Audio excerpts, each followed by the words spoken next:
हरे कृष्णा दोस्तों, आपके अपने चैनल देवलोक स्टोरीज में आप सबका स्वागत है। आज हम आपको कार्तिक मास के महत्व का 11वां अध्याय सुनाएंगे। ओम गणेशाय नमः। 11वां अध्याय। एक समय नारद जी श्री व्यास जी से पूछने लगे कि हे व्यास जी, गृहस्थ आश्रम सब आश्रमों से उत्तम क्यों माना गया है? तब व्यास जी ने कहा, जैसे सब नदियां समुद्र में आश्रय पाती हैं और सब जीव माता का आश्रय पाकर ही जीवित रहते हैं। 6 प्रकार के भिक्षुक, ब्रह्मचारी, सन्यासी, विद्यार्थी, गुरु पूजक, यात्री तथा जीविका रहित, ये सब गृहस्थों का ही आश्रय पाते हैं। फिर व्यास जी बोले, हे नारद, अब तब अति पुण्य देने वाला एक पुरातन इतिहास सुनो। उतानपाद राजा का पुत्र उत्तम था, जो बड़ा बलवान और मदिरा पीने वाला था। उसने बहुला नाम वाली स्त्री के साथ विवाह किया और राजा रानी दोनों ही अति प्रेम के साथ रहने लगे। एक समय राजा ने वैश्य का नृत्य देखते हुए मदिरा पान किया और रानी को भी मदिरा पान करने के लिए कहा, परंतु रानी ने उसका कहना नहीं माना। इस पर राजा ने क्रोधित होकर अपने अनुचरों को आज्ञा दी कि वह रानी को किसी निर्जन वन में छोड़ आए।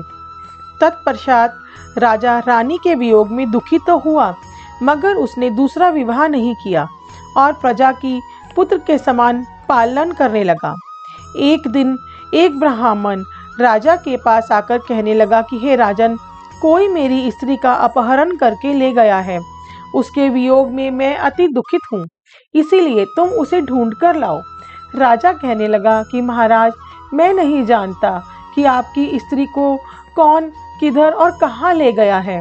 मैंने तुम्हारी स्त्री को कभी देखा तक नहीं, और वह कैसे स्वभाव और रूप वाली है। तब ब्राह्मण बोला कि वह यद्यपि कठोर वचन बोलने वाली, कुरूपा, काले रंग की तथा कर्कश स्वभाव वाली है, परंतु मैं उसकी कोई निंदा नहीं करता, क्योंकि वह मेरी पत्नी अर्थात अर्धांगिनी है। तब राजा कहने लगा कि जब तुम्हारी स्त्री ऐसी कुरूपा और क्रूर स्वभाव वाली है, तो तुम उसे लेकर क्या करोगी? मैं अति सुंदर और कल्याणकारी दूसरी स्त्री लाकर दे सकता हूँ। ब्राह्मण कहने लगा कि राजन, मेरी स्त्री मेरे धर्म और कर्म की अर्धांगिनी है। उसकी रक्षा करना मेरा परम धर्म है। जो अपनी स्त्री की रक्षा नहीं करता, उसका कल्याण नहीं होता। जो मनुष्य ऋतुकाल के पश्चात अपनी स्त्री से भोग नहीं करता, उसके पितर 1 मास तक उसके रुधिर में तैरते हैं। ब्राह्मण के ऐसे वचन सुनकर राजा अपने शस्त्र लेकर रथ पर सवार हुआ और चारों ओर घूम फिर उस स्त्री को खोजने लगा। कुछ दूर जाकर उसने एक आश्रम देखा, जहां पर एक महान तेजस्वी ऋषि कुशा के आसन पर विराजमान थे। राजा को देखकर भी उस ऋषि ने राजा को कोई आदर सत्कार नहीं किया और बोला, मैं जानता हूँ तुम राजा उतानपाद के पुत्र हो, मगर तुम यहाँ की कारण से आए हो। राजा कहने लगा, हे मुने, ब्राह्मण के घर से कोई उसकी स्त्री को हरकर ले गया है। मैं उसी की खोज में इधर आया हूँ, परंतु आपने अर्घ्य आदि कुछ भी नहीं दिया और ना ही किसी प्रकार का सत्कार किया। इसका क्या कारण है? ऋषि ने उत्तर दिया, राजन, तुम अर्घ्य योग्य होते हुए भी इस समय उसके पात्र नहीं हो, क्योंकि तुमने अपनी निरपराध स्त्री को वन में त्याग दिया है। जहाँ स्त्री का यह धर्म है कि वह तन मन से अपने पति की सेवा करे तथा उसकी आज्ञा का पालन करे, वहाँ पुरुष का भी धर्म है कि वह अपनी स्त्री का यथाचित सम्मान करे। जिस घर में स्त्रियों का मान होता है, वहाँ पर देवताओं का वास होता है। जहाँ स्त्रियों का अनादर होता है, वहाँ कभी सुख शांति नहीं रहती। इतना सुन लज्जा युक्त हो पूछने लगा कि भगवान, आप भूत, भविष्य और वर्तमान तीनों काल के बारे में जानते हैं, इसीलिए कृपया करके बताइए कि ब्राह्मण की स्त्री को कौन और कहाँ हर कर ले गया है। ऋषि कहने लगे कि राजन, आदित्य का पुत्र बलाक नामक राक्षस उस ब्राह्मणी को उल्तप्लात वर्त वन में हर कर ले गया है। सो जाओ और उसको ढूंढकर ब्राह्मण का संयोग कराओ। राजा ने मुनि को प्रणाम किया और मार्ग पर जाकर उत्पलार्व वन में आ पहुंचा। वहां जाकर देखा कि जैसा ब्राह्मण ने बताया था, वैसा ही उसका रंग रूप देखकर राजा ने उसे पहचान लिया और कहा, हे कल्याणी, तुम कौन हो? इस वन में कैसे आई हो? ब्राह्मणी बोली, मैं अतिरात्र ब्राह्मण की पुत्री और विलास पुत्र की स्त्री हूँ। मैं अपने घर में अकेली सो रही थी कि बालक नाम वाला राक्षस मुझसे हर कर यहाँ पर ले आया। यहाँ लाने के बाद ना तो उसने किसी बात का कष्ट दिया और ना ही मेरा सतीत्व नष्ट करने की चेष्टा की। इतना होने पर भी मैं यहाँ अत्यंत दुखी हूँ। राजा ने कहा कि हे ब्राह्मणी, वह राक्षस कहाँ गया है? मुझको तुम्हारे पति ने ढूंढने के लिए भेजा है। ब्राह्मणी ने कहा, वह इस वन में अमुक स्थान में गया है। तब राजा ने ब्राह्मणी के बताए हुए उस स्थान पर जाकर राजा को देखा। राजा को देखकर वह राक्षस उसके पैरों पर गिर पड़ा और कहने लगा, हे राजन, मुझे क्या आज्ञा है? राजा ने कहा कि हे निशाचर, तू इस ब्राह्मणी को क्यों लाया है? राक्षस कहने लगा कि राजन, इस ब्राह्मणी का पति राक्षसों को मारने का मंत्र जानता है। अतः जब वह मंत्र का अन्न ग्रहण करने के लिए जाते हैं तो वह हमको वहां से भगा देता है, क्योंकि सब यज्ञों का वही आचार्य बनता है। इसी कारण उस ब्राह्मण को दुखी करने के लिए मैं उसकी स्त्री को हर लाया हूँ, क्योंकि बिना स्त्री के पुरुष कर्म का अधिकारी नहीं होता। यह सुनकर राजा ने विचार किया कि यह राक्षस भी हमारी ही निंदा करता है। मुनि ने भी हमको अर्घ्य योग्य नहीं समझा। राजा अपने मन में ऐसा विचार ही कर रहा था कि राक्षस कहने लगा कि राजन, मैं आपकी प्रत्येक आज्ञा का पालन करूंगा। इतना कह हाथ जोड़कर खड़ा हो गया। राजा ने कहा, हे निशाचर, तुम इस ब्राह्मणी को उसके घर छोड़ाओ और जब हम याद करें तब हमारे पास आ जाना। राजा की आज्ञा पाते ही वह राक्षस उस ब्राह्मणी को उसके घर छोड़ने चला गया। जब राजा सोचने लगा कि मैंने अपनी निर्दोष स्त्री को घर से निकाल दिया, अब ऐसा कौन सा पुण्य कर्म करूं जिससे यह पाप दूर हो। तब राजा पुनः उन्हीं मुनि के पास गया और उनसे अपना कर्तव्य पूछा। मुनि ने कहा, हे राजन, तुम्हारी स्त्री को शतापात नाम के नाग ने वन में घूमते हुए देखा तो वह उसको पाताल लोक में ले गया।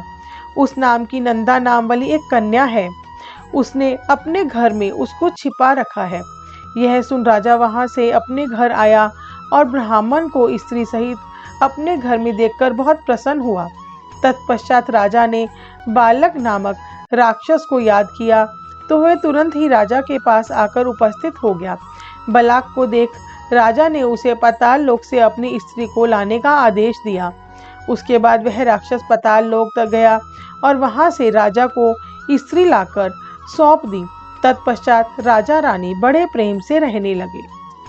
11वां अध्याय संपूर्ण हुआ। तुलसी महारानी नमो नमो, हरि की पटरानी नमो नमो। धन तुलसी पूरन तप कीनो, शालिग ग्राम बनी पटरानी। जाके पत्र मंजरी कोमल, श्रीपति कमल चरण लपटानी नमो नमो। तुलसी महारानी नमो नमो, हर की पटरानी नमो नमो। धूप दीप नैवेद्य आरती, पुष्पन की वर्षा बरसानी। 56 भोग 3600 व्यंजन, बिन तुलसी हरि एक न मानी। नमो नमो तुलसा महारानी नमो नमो, हर की पटरानी नमो नमो। तुलसा महारानी नमो नमो। सभी सखी मैया तेरो यश गावे, भक्ति दान दीजे महारानी। नमो नमो तुलसा महारानी नमो नमो, हर की पटरानी नमो नमो। तुलसा महारानी नमो नमो, हर की पटरानी नमो नमो। श्री कृष्ण गोविंद हरे मुरारे, हे नाथ नारायण वासुदेवा। श्री कृष्ण गोविंद हरे मुरारे, हे नाथ नारायण वासुदेवा। श्री कृष्ण गोविंद हरे मुरारे, हे नाथ नारायण वासुदेवा। श्री कृष्ण गोविंद हरे मुरारे, हे नाथ नारायण वासुदेवा।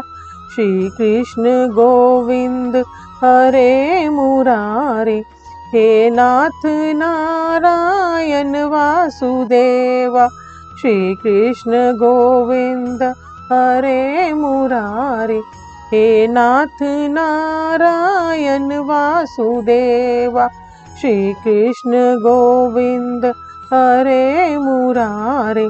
हे नाथ नारायण वासुदेवा, श्री कृष्ण गोविंद हरे मुरारे। हे नाथ नारायण वासुदेवा, श्री कृष्ण गोविंद हरे मुरारे। हे नाथ नारायण वासुदेवा, श्री कृष्ण गोविंद हरे मुरारे। हे नाथ नारायण वासुदेवा, श्री कृष्ण गोविंद हरे मुरारे। हे नाथ नारायण वासुदेवा, श्री कृष्ण गोविंद हरे मुरारे।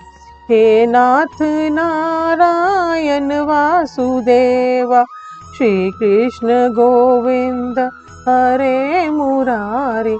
हे नाथ नारायण वासुदेवा, श्री कृष्ण गोविंद हरे मुरारे। हे नाथ नारायण वासुदेवा, श्री कृष्ण गोविंद हरे मुरारे। हे नाथ नारायण वासुदेवा, श्री कृष्ण गोविंद हरे मुरारे। हे नाथ नारायण वासुदेवा, श्री कृष्ण गोविंद हरे मुरारे। हे नाथ नारायण वासुदेवा, श्री कृष्ण गोविंद हरे मुरारे। हे नाथ नारायण वासुदेवा, श्री कृष्ण गोविंद हरे मुरारे। हे नाथ नारायण वासुदेवा, श्री कृष्ण गोविंद हरे मुरारे। हे नाथ नारायण वासुदेवा, श्री कृष्ण गोविंद हरे मुरारे। हे नाथ नारायण वासुदेवा। दोस्तों, आपको ये वीडियो कैसी लगी हमें कमेंट करके जरूर बताइएगा। कार्तिक मास के महात्म्य के सभी अध्याय और कहानियाँ सुनने के लिए हमारे चैनल को सब्सक्राइब कीजिए। हमें इतना प्यार और सहयोग देने के लिए आप सबका बहुत बहुत धन्यवाद।